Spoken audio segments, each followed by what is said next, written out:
Good evening, everyone, and welcome to the School Board Business Meeting for Wednesday, May 15th, 2024.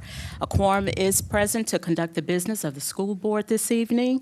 Ms. Tanner, please call the roll. Basine? Here. Clanton? Present. Gabriel? Present. Jordan? Here. Martin? Present. Stone? Here. And Buffalo. Here. Mr. Satter, would you please do the honors for leading us in the Pledge of Allegiance? Good evening. We request that all cell phones and pagers to be turned off or to vibrate during the course of this meeting. Pledge of Allegiance to the flag of the United States of America and to the republic for which it stands, one nation, under God, indivisible, with liberty and justice for all.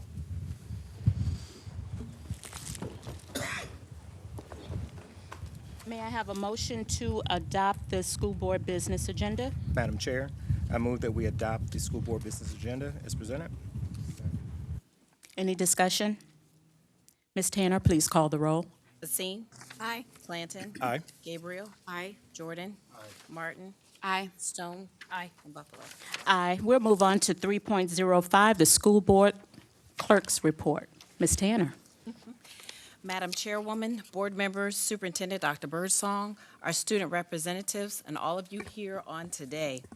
We love to recognize the artwork of our talented students every month displayed here in the boardroom, the hallway, and on the 11th floor. We appreciate their talented work on display for us to enjoy each month. And this evening, we have a special presentation for two individuals who have served this school year faithfully, as school board representatives for Norfolk Public Schools. So at this time, I would like Superintendent Dr. Birdsong and school board members to line up at the step and repeat backdrop as we get ready to call each student representative individually. We'll call your names.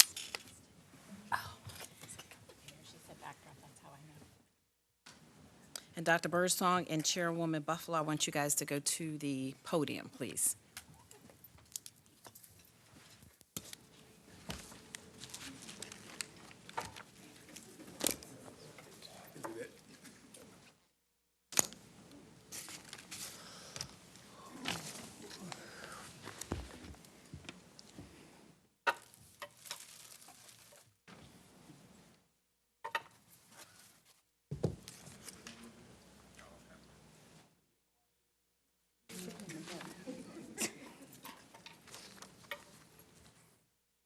And Madeline, can you come forward and take pictures for us?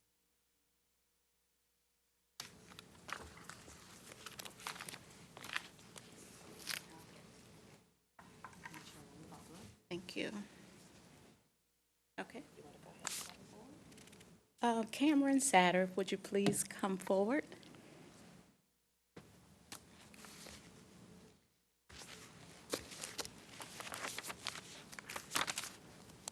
On behalf of Norfolk Public Schools, we want to present Cameron Satter on this day, May 15, 2024, with sincere appreciation for your service as the City of Norfolk School Board student representative during the 2023-2024 school year.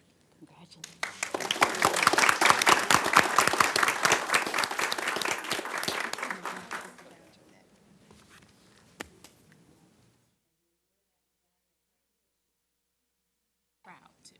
Come on. Yes. Yeah, I get it. Thank you, Cameron. There we go. Oh, sorry. You can come over here if you want to take a picture. Back, y'all.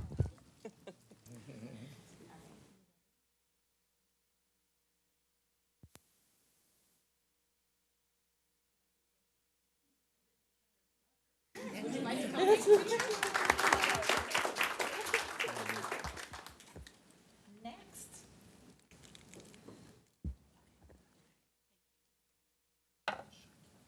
Next, we have Abigail Jackson. Would you step over, please?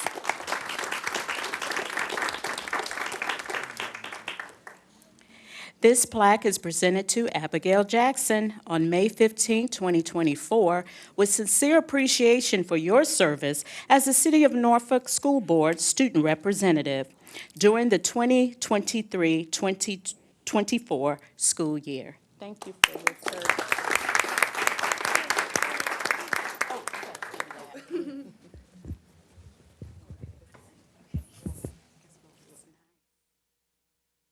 That's Abby's mom.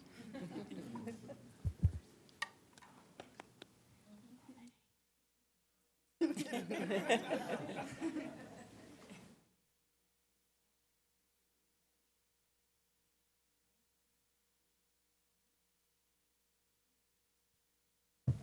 get your picture, Mom? Let's give Cameron and Abigail a big round of applause for their service to Norfolk Public Schools as our student representatives. Thank you very much.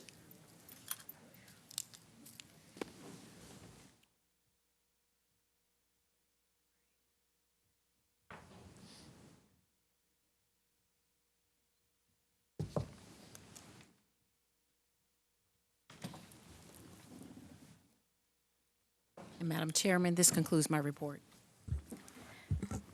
Thank you, Ms. Tanner. We'll move on to 3.06, Superintendent's Report. Dr. Birdsong. Good evening, Chair Buffalo, Vice Chair Dr. Gabriel, members of our community and staff, welcome. Tonight we have another exciting video for you. And as you know, we work very hard to ensure that the videos every month are aligned with our strategic plan.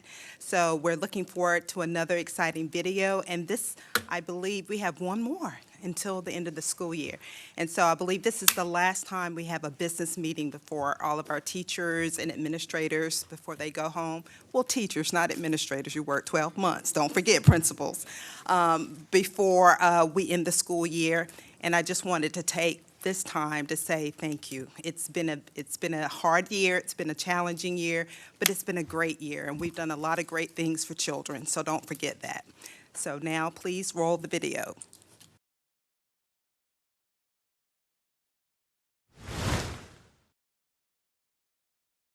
Students across the division are benefiting from Lexia, a computer reading program, and the all-in tutoring that is based on students' results.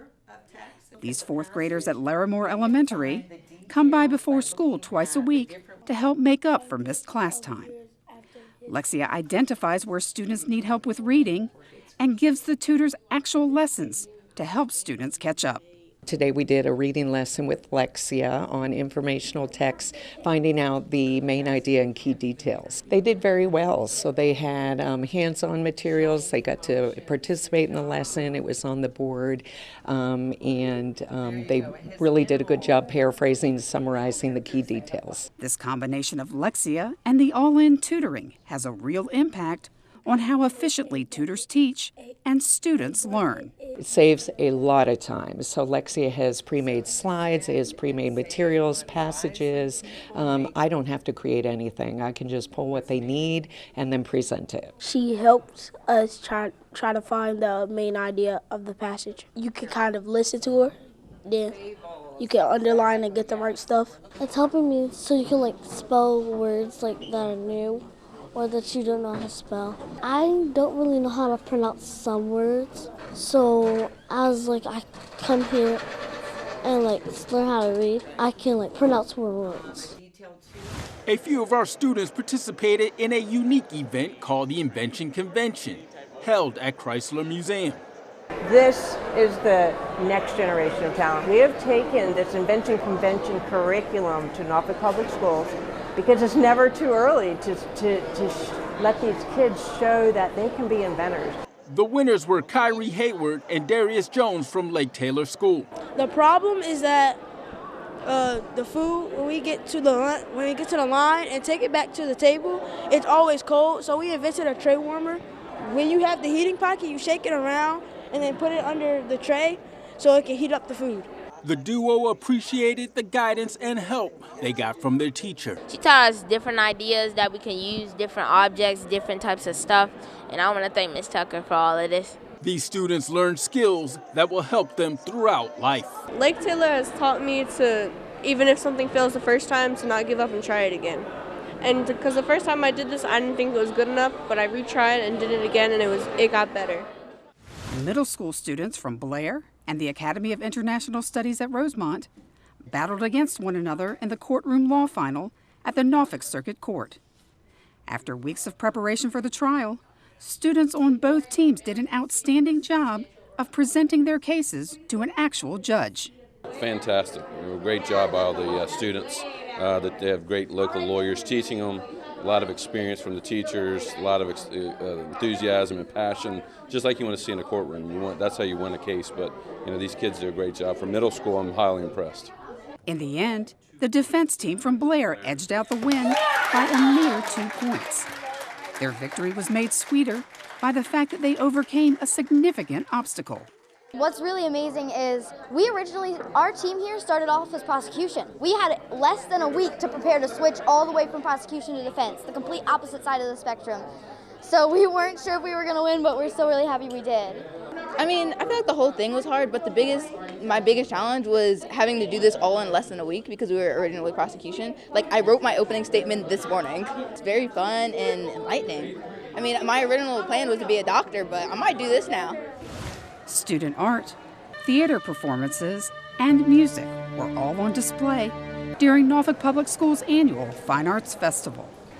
The Chrysler Museum of Art showcased artwork by students in kindergarten through 12th grade and theatrical performances from middle and high school students.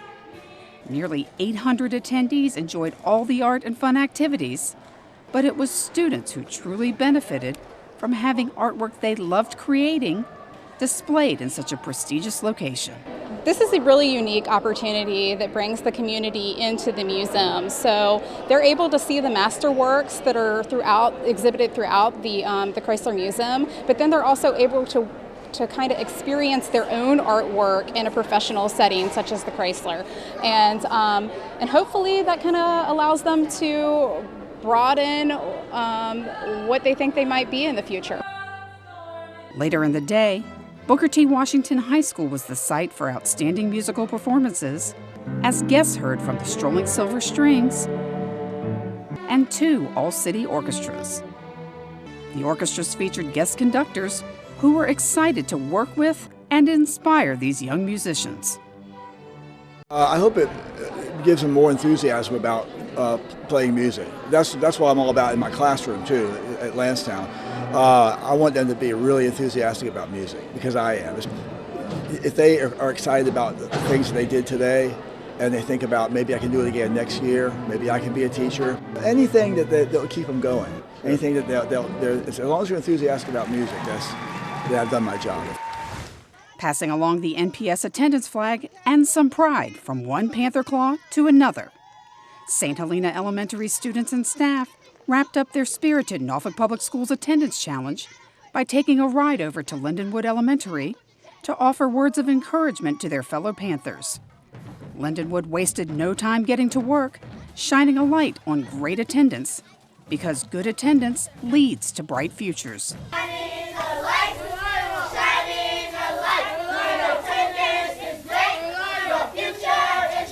From there, Lindenwood, equipped with flashlights and with the assistance of the Booker T. Washington drumline and cheerleaders, passed the attendance flag and the light to the Knights of P.B. Young Senior Elementary. P.B. Young was the 22nd and final school to participate in this year's School-to-School Attendance Challenge. On May 3rd, the Knights hosted a fabulous heartwarming parade, complete with a custom-made attendance wrap, courtesy of local Amir driver,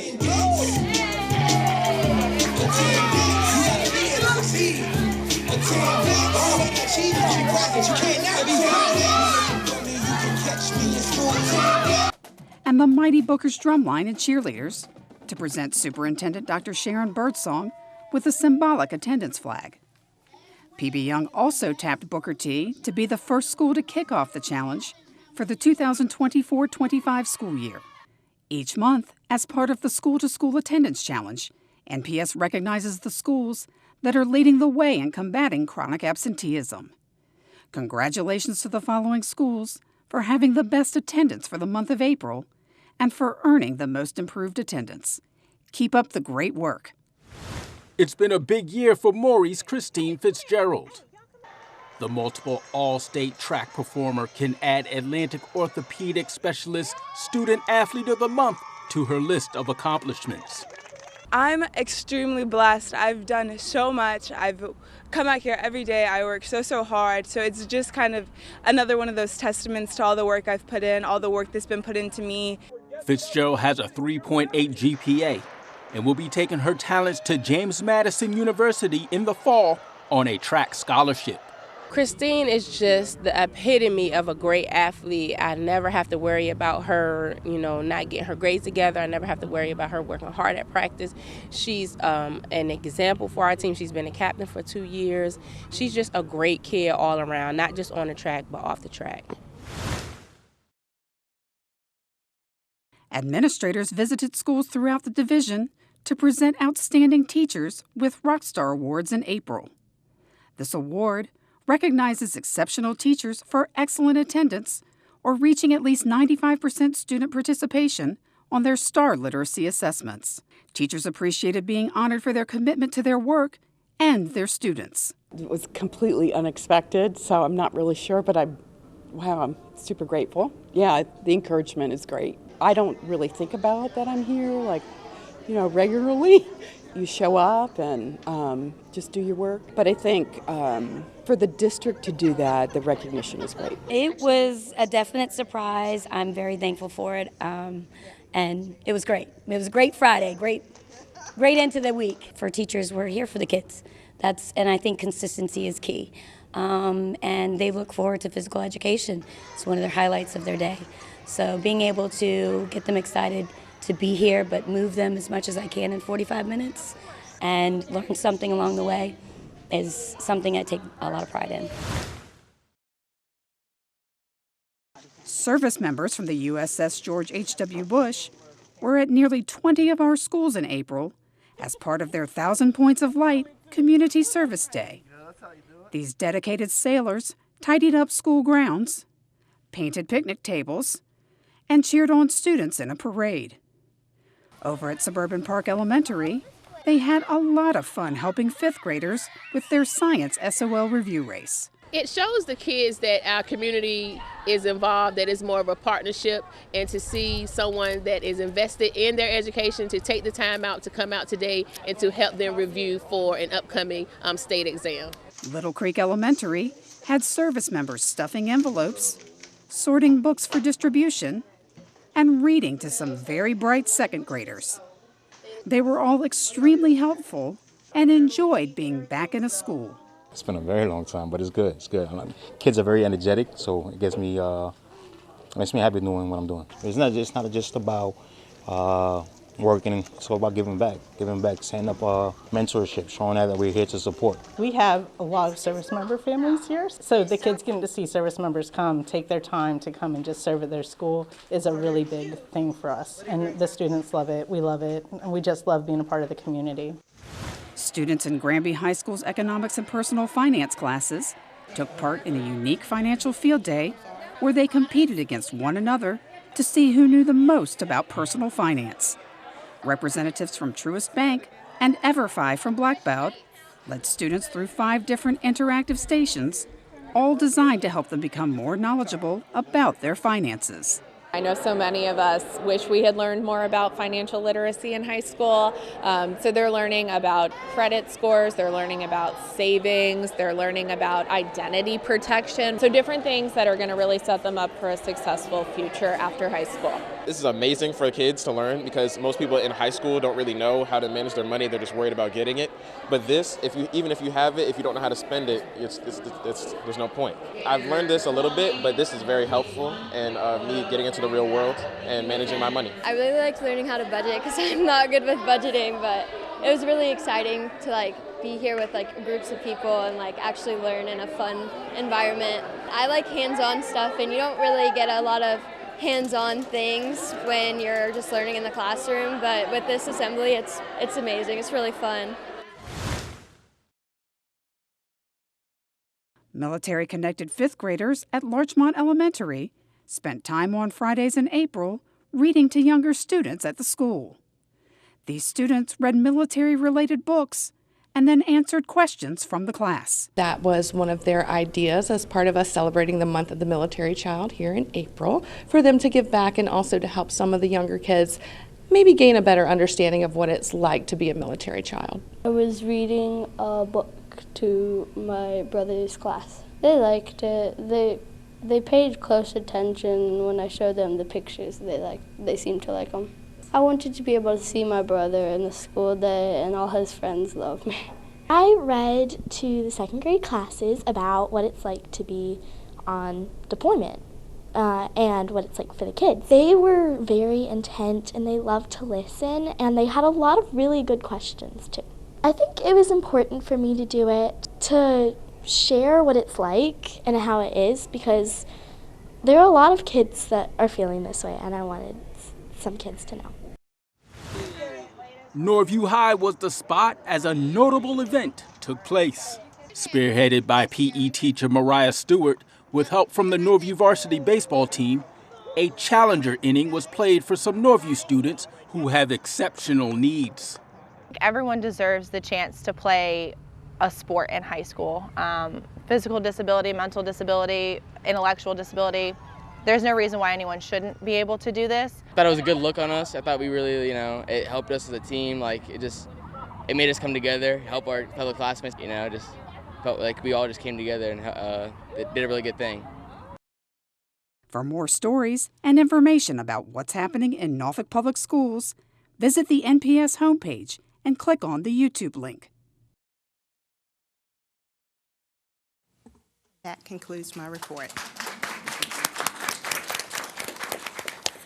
Well, great things are happening in Norfolk Public Schools.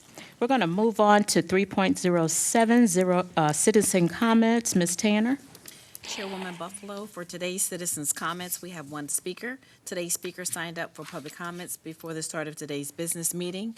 If you would like to provide public comments, you are required to state the agenda item or items or topic you are addressing prior to providing your public comments at this meeting.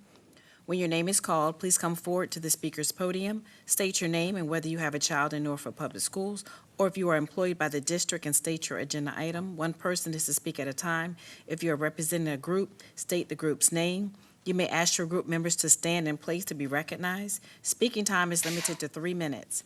A timer is set with an alarm that will signify the end of your speaking time. State your position and give facts and relevant data.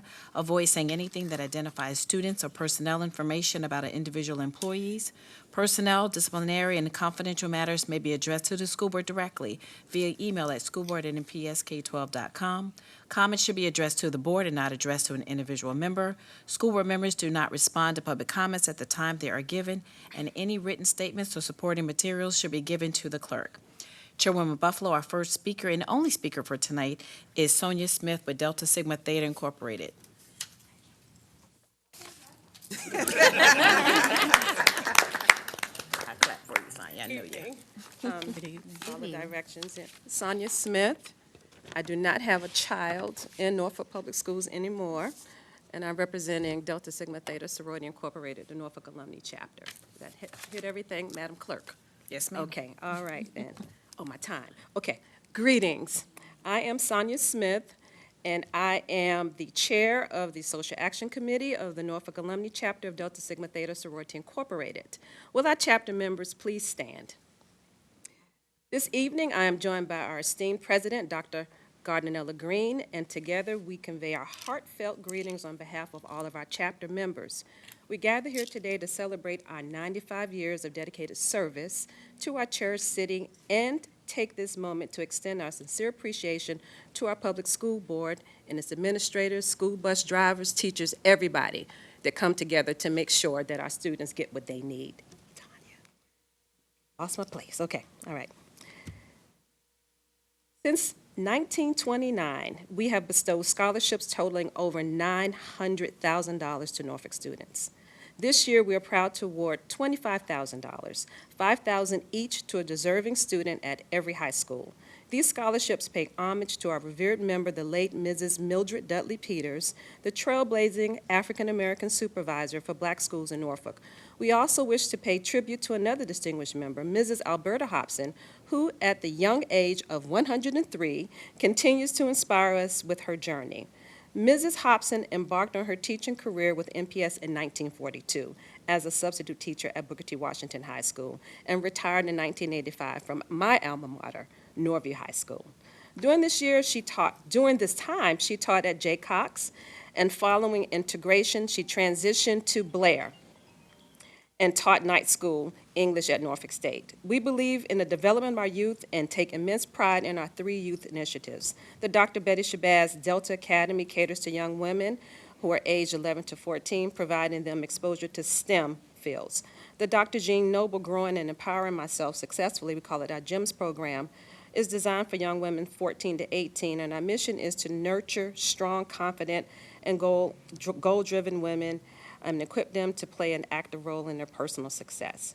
Empowering males to build opportunities for developing independence, we call that our Embody program, is tailored for young men 14 to 18. The Embody program aims to serve an inspirational and empowerment tool targeting young African American males. As I draw to a close, we wish to express our gratitude to Dr. Birdsong for her enlightening presentation on the NPS budget methodologies earlier this week. We look forward to utilizing this knowledge to enhance our collaborative endeavors in supporting our families. Thank you so very much.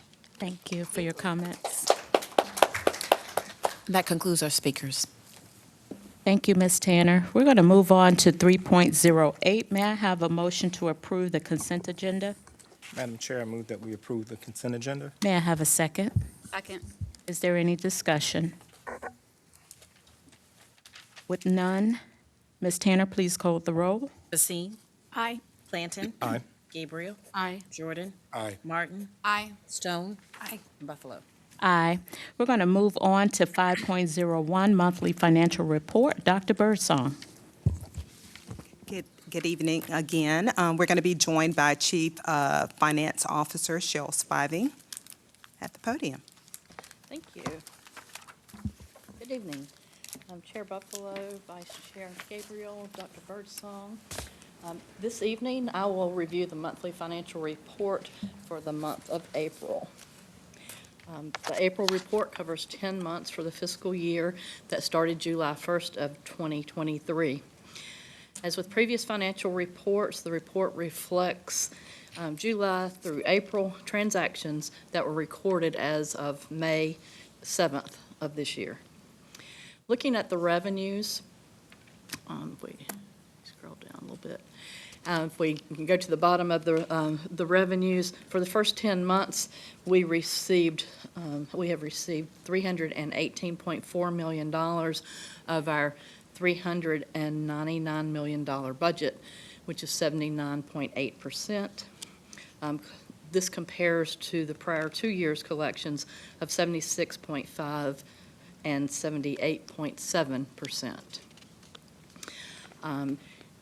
Going to the next page, this is a situation I don't think we've seen since in my tenure, is that our actual revenues and our actual expenditures are almost equal.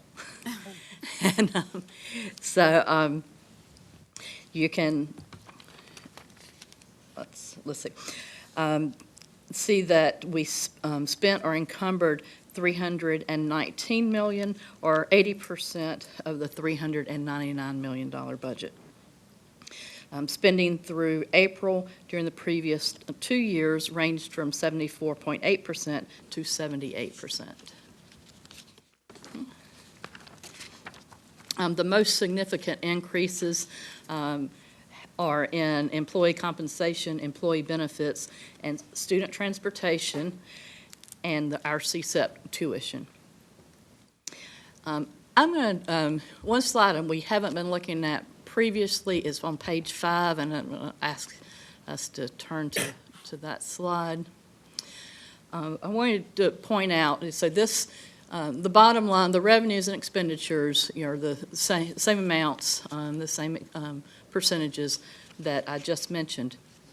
But I want to focus in on transportation expenditures. So this is school transportation.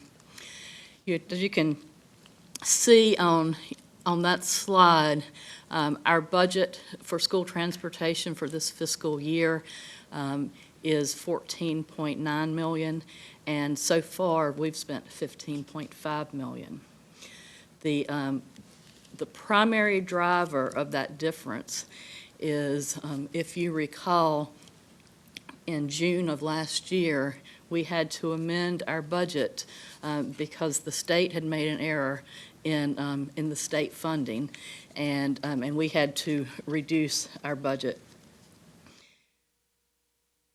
Using the trends we had at the time and the actuals and the budgets from the fiscal 23 year, we projected that an area that we could have a more budget than possibly have more budget than expenditures was in student transportation, and it turned out that that was not the case, that those expenditures have actually increased. So this was more a function of reducing the budget than the expenditures increasing, but there's an area of the transportation budget that has significantly increased, and that is our contracted transportation, which is primarily related to our students who are experiencing homelessness, and we are required to provide them transportation no matter whether they live in our district or outside of our district.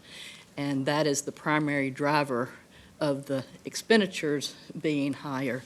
And that combined with us lowering the budget from where we had originally had it for this year makes up that difference.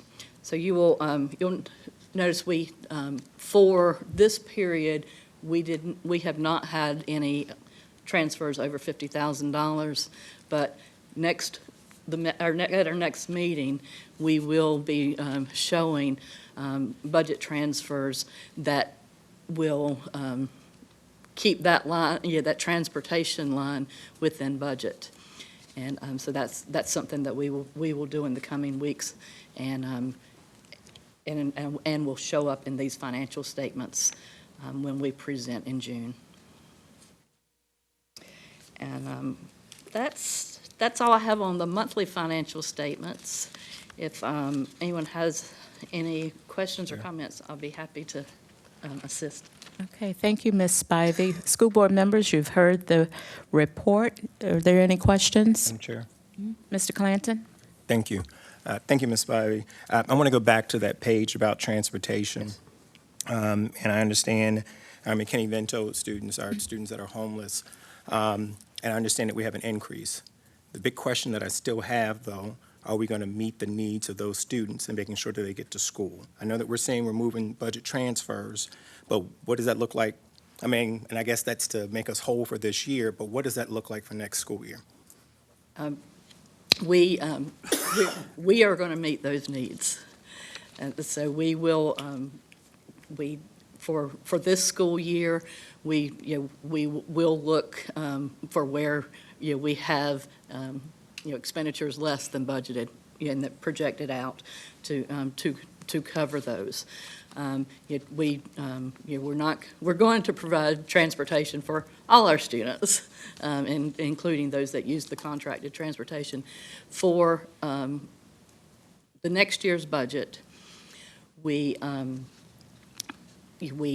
don't have all the numbers yet, but we know that with the state passing their budget and the city passing their budget, there is additional funding that is not in the budget that we presented for fiscal 2025. So this is an area that would be considered for that funding. And if we, Madam Chair, if I may, just as a follow-up, if we didn't have this anticipated new additional funding, what would have been the recommendation in this area? I can't answer that question right now because since that's not the situation we're in. But we would have dived into the other expenditures. Okay, so the main thing out of this is that we will be whole next fiscal year because we have anticipated new revenue, right? That's our message. All right, great. Thank you, Madam Chair. Is there any other questions? Ms. Basine? Thank you, Ms. Spivey, for the presentation and review of our monthly financial report, as well as for the explanation around the transportation piece. And that might tie into my question, and I understand if you might need to look into this further. But on page 13, under the expenditures by major object class, the purchase services, is that reflective of the transportation as well? Because I saw that. Is that It is. It It's is, reflective of a couple of things, transportation being one of them, and the other are the purchase services that in our special education area where we've had to purchase the services when we couldn't fill the positions on staff. Okay, so that you just reminded me. So on page 10, I saw that under special education. So that must be the additional expenditures that we had then for that. That is. Okay. That is. And a large part of the special ed part of it is that wasn't a way, because we hadn't had to do this much before, there wasn't a way to estimate how much of which type of service we would need to purchase. So the encumbrances, if you notice, there's still $2.4 million of encumbrances. Right. Whatever's not used we're only using what we need. Okay. So at the end of the year, those encumbrances will go away. Okay. So that will assist that issue in some respects. Okay, and then on page 15, if you could help me understand, again, with the, not with purchase services, but with the, wait, am I on the right page? Yeah, so this is the revenue. We're talking about the interfund transfers. Can you share what that is referencing? I'll have to look at that closer. Okay, all right, thank you, I'd appreciate it. Is there any other questions? Madam Chair? Mr. Jordan? Just a couple. One, I guess, tangential to this report on the consent agenda when we approved the bills and all of that. There's reference to money that we have in a banking institution. Is there, when we deposit funds in a banking institution of that size, are there, I don't know, other benefits, Community Reinvestment Act? Is there anything right now that we consider when we decide what banking institution we're going to use? At the levels that we're using it, how they support the work of Norfolk Public Schools? The best answer I have to that is the majority of these funds are held by the city treasurer. Okay. And the city treasurer makes, chooses the institution? That's correct. Okay. Well, one of the things that maybe as we talk about things moving forward is how to, if there are ways of better leveraging, I'm not saying better leverage, but to leverage whatever it is that may present for our school division, for our students. I know our banking partners do a lot of volunteer work and do a lot of good things. I'm just talking about how we might be able to leverage the investment, or the city leverage the investment, or whatever process they use to determine which banks, which financial institutions receive what amounts of funding. The other question I have on the presentation, I know we continue to have the item around debt service. Right. And am I correct? So I know years ago when we did the 5 schools, we had some debt service associated with that. Are we basically right now just still kind of receiving that money and then turning it back to the city because we don't really have anything associated with that debt service? The city handles both sides of that, Right. Of those transactions. Any bonds, any debt that they may have issued for those schools is, and I have not looked at those bonds, but they're generally at least 20-year bonds. So those debt payments, would go out that, at least that term. And so they, the way the city budgets this is, yes, they provide us the funding, but they keep the funds to make those payments.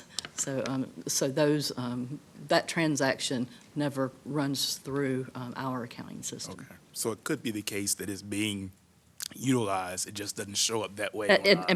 We know that it's being utilized, and the way that we report it. I mean, we other than calling them and asking them, how much they paid each month, we haven't done that. Okay. All right. Thank you. Is there any other questions? Okay. I move that we approve the report subject to audit. May I have a second? Second. Any discussion? Hearing none, Ms. Tanner, please call the roll. And I apologize, you were speaking softly. I didn't hear who did what. Gabriel and And Dr. Martin. And Martin, thank you very much. Basine? Aye. Clanton? Aye. Gabriel? Aye. Jordan? Aye. Martin? Aye. Stone? Aye. And Buffalo. Aye. We'll move on to 5.02. Dr. Birdsong. Go back to my agenda. Okay, so yes, thank you very much. Ms. Spivey, our Chief Finance Officer, will review a resolution with you. The city has asked us, the school division, the school board, to collaborate with them related to the VDOE's literary fund. They'd like to borrow $25 million in order to support the renovation rebuilding of Maury High School, and they believe that it will be more beneficial to taxpayers than the regular bonds. And so Ms. Spivey will present that resolution to you and answer any questions that you may have about the process. Okay. And Dr. Birdsong, you introduced that very well. Thank you. And that's about what I was going to say about this. It is an opportunity for us to jointly utilize literacy money loans to finance a portion of the Maury High School renovate, the new school. This is, it's a loan. It tends to have a lower interest rate than what the city would be able to get if they issued some other type of debt for this. And the city did pass a similar resolution at its meeting last night. And it's a win-win in that if it's approved, and we get to the point of execution, if the rate have changed at that point, I mean, this rate is locked in, but if the market rates were to decline, the city could still do it another way and not be locked into this loan. And so we have provided a resolution for your consideration.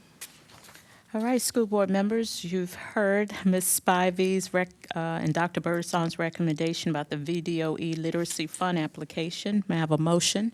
Madam Chair, I move that we approve the resolution in support of the VDOE Literary Fund application. May I have a second? Second. Any discussion? Hearing none. No, I do have one discussion question. I know can you, as this relates to Maury High School and and I know we have our PPA process underway. Any idea of where we are with that process and where this may I do come to have. be? Thank you. I brought prepared notes. I appreciate that. Since the last time we discussed this, the working group has been working diligently on this project. As requested by the school board, we did contract with a consultant with significant experience in doing this type of financing PPEs.